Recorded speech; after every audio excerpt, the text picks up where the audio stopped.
Radio City Joke Studio, Joke Studio, Joke Studio. Welcome back. Radio city joke સ્ટુડિયોમાં આપનું સ્વાગત છે. કિશોર કાકા, હમણાં એક સ્ટાફમાં અમને જે ભાઈ મળ્યા ને તે હમણાં બહુ આમ એકદમ નારાજ થઈ ગયા છે. કમલા એ કે હવે જે 26મી જાન્યુઆરી આવવાની ને હા એ શનિવારે આવે છે, એટલે કે રજાના દિવસે જ આવે છે. યાર શેટ કે રજા ના મળી ને આવું બધું બોલે છે. બહુ જ ખરાબ કહેવાય, ખબર છે? હું લે પાછું તું કઈ બોલી એકદમ તમારે શું પ્રસંગ છે એ જોવાનો હોય કે રજા થોડી ગણવાની હોય. હાલી આ પણ હવે એ પણ મસ્તીમાં બોલતો તું કાટલી સિરિયસ ના થઈ જા ભાઈ. હો જે નોકરી કરતો એને થાય કોક વાર આવું. ભાઈલો હા. જે માણસ સોમવારે સવારે પણ ખુશ હોય એને શું કહેવાય? ખબર નહીં, બેરોજગાર. બે હું લાતો. એટલે મસ્તી લા.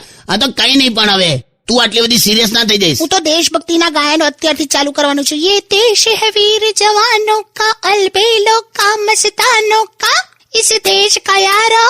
અલા ઓ ભાઈ વાર છે લા, તું તમે કેમ આવું કરો લા બે જણ? ચલો અંતાક્ષરી રમીએ. લા જોક સ્ટુડિયો ચાલે છે, શેની અંતાક્ષરીઓ રમી છે? એ હા કાકી, સુનો ગૌર સે દુનિયા વાલો બુરી નજર ના. એ હેલો ઓ ભાઈ હો, શું થયું લા? મેં આ જોયું છે.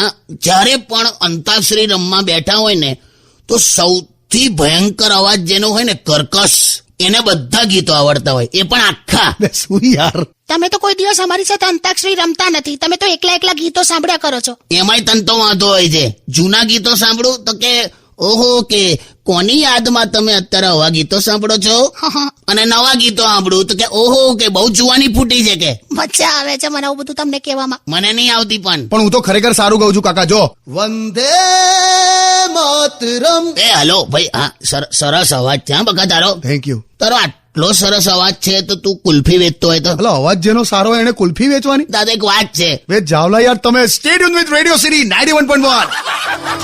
Joke Studio, Joke Studio, Joke Studio. only on Radio